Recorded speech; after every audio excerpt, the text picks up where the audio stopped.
سنة كاملة تكون في حفظ الله وحرزه إذا صليت ركعتين. شو وقت؟ في اليوم الأول من شهر رمضان.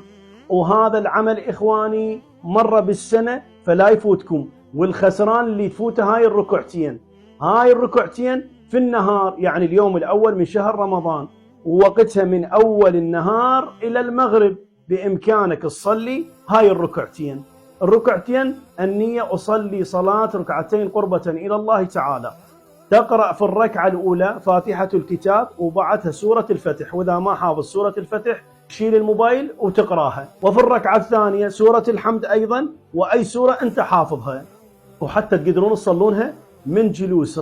راح تكون في حفظ الله إلى قابل السنة، والله سبحانه وتعالى راح يدفع عنك السوء. إذا صليتم هذه الصلاة لا تنسوني ووالدي من خالص دعائكم. وإذا وصل لك هذا المقطع شاركه مع الأحبة والأصدقاء، فإن خير الناس من نفع الناس.